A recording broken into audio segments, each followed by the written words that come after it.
There are places like Florida and Texas that are doing everything they can to ensure the rights of parents to make sure that their kids aren't exposed to anything that they don't want. And then you got sick, batshit crazy places like Washington that's forcing it down their throats.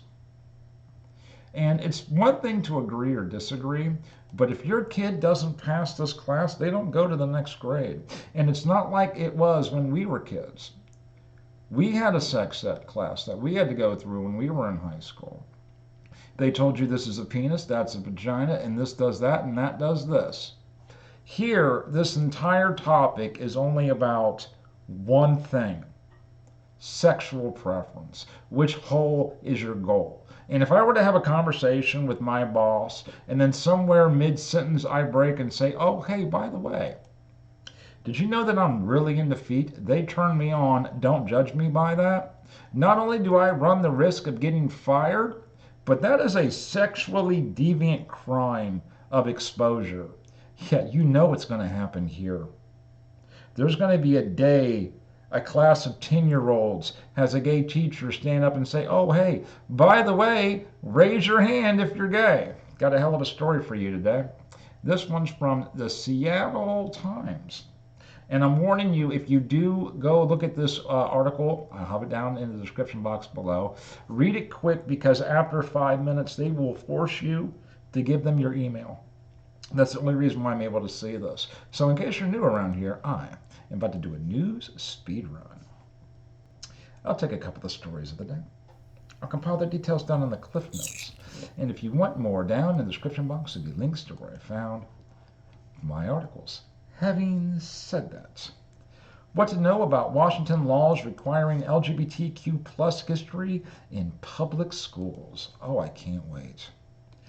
Public schools in Washington are being required to teach students about the contributions and history of LGBTQ plus people under a new law signed by Governor Jay Inslee, I don't know, on Monday. When Senate Bill 5462 mandates that school districts in Washington adopt curriculum that includes diverse, equitable, inclusive, age-appropriate instructional materials that reflect history and perspectives of historically underrepresented groups.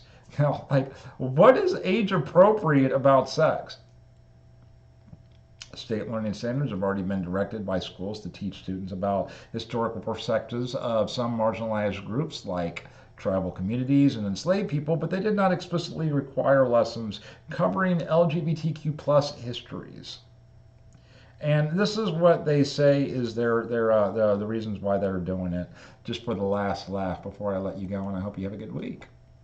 In schools where students learn about LGBTQ plus people, history, and events, alphabet students were less likely to hear homophobic or transphobic remarks and less likely to miss school because they felt unsafe. Oh, bullshit. You have these classes and all the normal students are going to talk about it even more. Additionally, I swear this is like the biggest joke of all. LGBTQ plus middle and high school students who learn about LGBTQ plus history or people in class reported lower rates of offing yourself attempts in the last year, according to the 2023 study. They're actually studying this. I mean, if you live in a blue state, I do genuinely feel bad for you. I do. But this has been Josh for Strunk. I hope you subscribe. Thank you for your time.